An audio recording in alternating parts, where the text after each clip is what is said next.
সবার কাছে দুইটা রিকোয়েস্ট, আপনারা প্রথম দুইটা ক্লিপ দেখেন ভিডিও, একটা ক্লিপ দেখেন এদিকে, একটা ক্লিপ দেখেন এদিকে। দুটো ক্লিপ দেখার জন্য অনুরোধ রইল, ভিডিওর শেষ অবধি দেখার জন্য।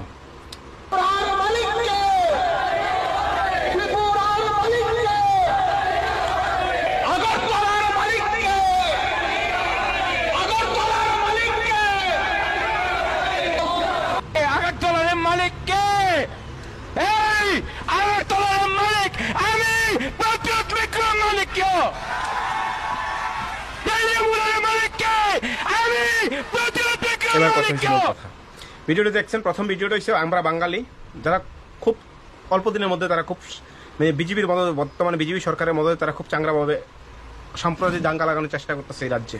কারণ এই রাজ্যের ইতিহাস দেখলে দেখা যায় কেন ট্রাইবেল বাঙালি জাতি উপজাতি সকল অংশ, হিন্দু মুসলমান সকল অংশের মানুষ একটা ভালো একটা দীর্ঘ সময় একটা ইতিহাস আছে, কিন্তু আমরা বাঙালি প্রতিনিয়ত তারা উস্কানিমূলক বক্তব্য রাখতেছে।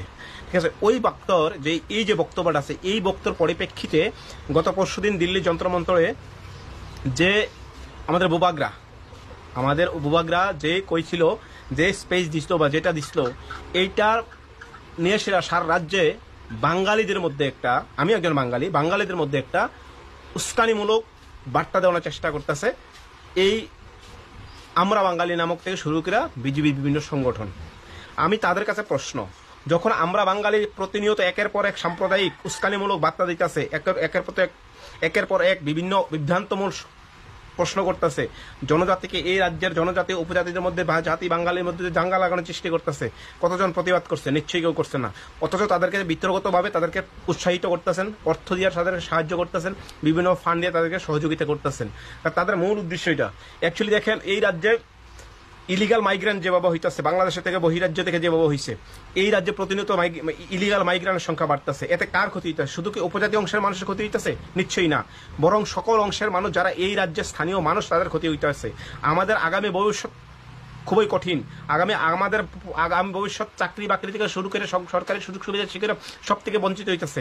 বাংলাদেশের অভ্যন্তরীণ বিষয় যদি বাংলাদেশের অভ্যন্তরীণ বিষয় সেই দেশের সরকার দেখবো, সেই দেশের জনগণ দেখবো, তাহলে সেটা নিয়ে সেটা আপনারা কেউ প্রতিবাদ করেন কে? যখনই মিডিয়ার মাধ্যমে দেখি ত্রিপুরার যে প্রায় দেখা যায় যে মিডিয়ার মাধ্যমে বিভিন্ন জায়গায় বাংলাদেশিদের আটক করা হয়, শুধু তাদের মধ্যে ব্যক্তিগত কয়েকজন, চিহ্নিতগত কয়েকজন মুসলমানদের ধরা হয়। আমার প্রশ্ন হচ্ছে, শুধু বাংলাদেশের যদি 3 কোটি 4 কোটি 7 কোটি থেকে কইমা যে 3-4 কোটি হয়, যে বাকি বাঙালিগুলি, হিন্দু বাঙালিগুলি আছে, তারা কই আছে বর্তমানে? তারা তো বাংলাদেশের জনসংখ্যা কমতেছে, তারা কোন দেশে আছে? সেই হিন্দু বাঙালিকে ধর্মের আধারে বিচার করে সেটা আমাদের এই দেশের সকল সুযোগ সুবিধা তাদেরকে কেড়ে দেওয়া হইব। এই দেশের যারা নাগরিক আছে, আমরা যারা নাগরিক আছে, আমাদের পরবর্তী যারা জেনারেশন তাদের সুযোগ সুবিধা দেওয়া হইব। প্রশ্ন, এই যে আমরা বাঙালি যে একের পর এক উস্কানিমূলক বার্তা দিচ্ছে, এটা কিন্তু সাম্প্রদায়িক বিনষ্ট করার জন্য চেষ্টা করতেছে না? বিজেপি RSS সংগঠন যারা উগ্র হিন্দুত্ববাদী, তারা যে এই রাজ্যে জাতীয় উপজাতির মধ্যে হিন্দু মুসলমানদের দাঙ্গা লাগানোর চেষ্টা করতেছে, এটা কোনো ধর্মীয় উত্তেজনামূলক বা এই ধরনের কথা হইতেছে না? তাদের জন্য আপনারা প্রতিবাদ করেন না কিরে? এই রাজ্য ইতিহাস দেখেন, এই রাজ্যের ইতিহাস দেখেন, এখানে শুধু উপজাতির অংশের মানুষ আসলো না, এখানে হিন্দু বাঙালি আসলো, মুসলমান আসলো, সকল অংশের মানুষের বসবাস এই দীর্ঘদিনের ইতিহাস।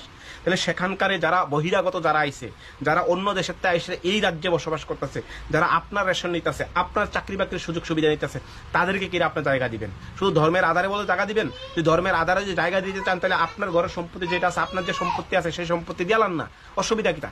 কাউ তো মানা করতেছে না।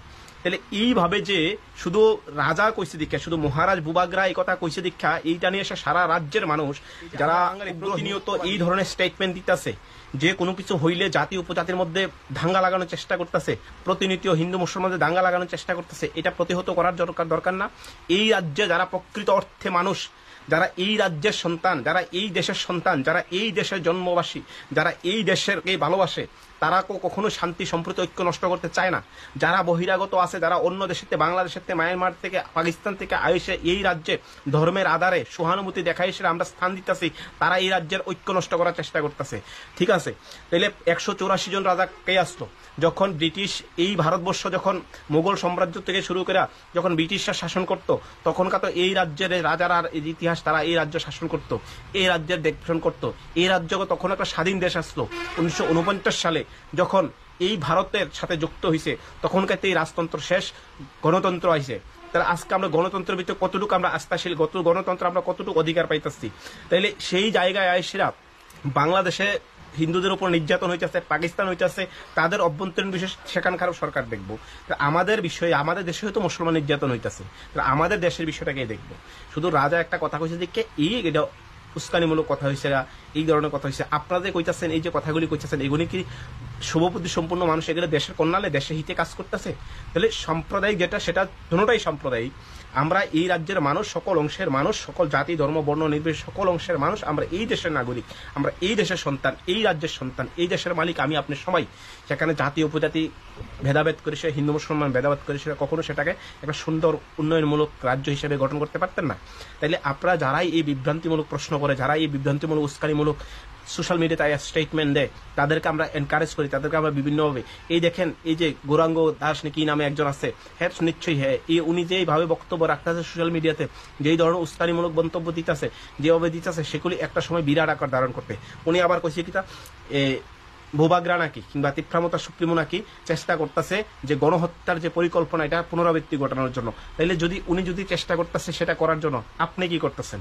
আপনি তো 1900 না এখনই লাগানোর চেষ্টা করতেছেন দাঙ্গা। তাহলে আপনার স্টেটমেন্টে কিটা হইতেছে? এটাকে সবাই সমর্থন করতেছে। কারণ এই যে স্লোগান কইছে আগরতলার মালিককে, ত্রিপুরার মালিককে বাঙালি বাঙালি, সেখানে এই ধরনের উস্কানিমূলক মন্তব্য কেন? এই রাজ্যের মানুষ সবাই, এই রাজ্যের মালিক সবাই। তবে হ্যাঁ, এটা অস্বীকার করলে হইতো না, দীর্ঘ শত শত বৎসর এই রাজ্যে এই রাজার পূর্বপুরুষেরা রাজতন্ত্র চলছে, এই রাজ্য শাসন করছে, এই রাজ্যের প্রজাদের দেখশন করছে, এই রাজ্যের থেকে বাংলাদেশের কিছু একটা অংশ নিয়ে সেটা এই রাজ্য দেখাশোনা করছে, সেটা অস্বীকার করা হইতো না। হ্যাঁ, তবে বাংলাদেশে যারা উদ্বস্ত হয়েছে, আপনারা সবাই মিলেন এই রাজ্য যারা প্রকৃত অর্থে যারা এই রাজ্যের মানুষ, জাতি ধর্ম বর্ণ নির্বিশেষে যারা সকল অংশের মানুষ, যারা বাংলাদেশি ইলিগাল মাইগ্রেন্ট আছে, তারা যেভাবে যারা অবৈধভাবে আমাদের চাল, আমাদের রেশন, আমাদের চাকরি বাকরি, আমাদের সুযোগ সুবিধা যারা গ্রহণ করতেছে, তাদেরকে তাড়ানোর চেষ্টা করেন, তাদেরকে পুশব্যাক করার চেষ্টা করেন। সবাই একত্রিত হইয়া এই যে দাবি, এই যে ডিমান্ড, শুধু এটা আপনার জন্য না, এটা সবাই এই রাজ্যের জন্য, এই রাজ্যের জনগণের জন্য, এই রাজ্যের প্রত্যেকটা মানুষের জন্য। যদি আপনারা যদি বাংলাদেশি না হন, আপনারা যদি প্রকৃত অর্থে বাংলাদেশি না হন, আপনারা যদি এই রাজ্যের মানুষ হন, তাহলে বাংলাদেশের বিরুদ্ধে ভাড়াটিয়া করা হয়। যারা বাংলাদেশের বহিরাগত আইসে এই রাজ্যে বসবাস করতেছে, তাদেরকে ভাড়াটিয়া কইছে। যারা বাংলাদেশের আইসে, যারা এসে দাবি করতেছে এই রাজ্যের মালিক উনি, তাদেরকে কইতেছে। তাহলে আপনার কে জ্বলবো? আমার প্রশ্ন হচ্ছে, আপনার কেন জ্বলবো? এই রাজ্যে উচ্ছৃঙ্খলতা সৃষ্টি করার এক চরম চক্রান্ত চলতেছে। জাতি ধর্ম বর্ণ নির্বিশেষে সকলের অংশের মানুষ, শুভবুদ্ধি সম্পূর্ণ মানুষ যারা আছে, আমরা একত্রিত হইয়া এই যে স্বৈরাচারের বিরুদ্ধে, এই ধরনের বিরুদ্ধে আমরা একত্রিত হয়ে কাজ করতে লাগবো। এটাই আমি সবার কাছে আশা রাখবো। আমরা এই অঙ্গীকার নিয়ে সেটা আগামী দিনগুলিতে এগোতে হবে। সবাই ভালো থাকবেন। জয় হিন্দ।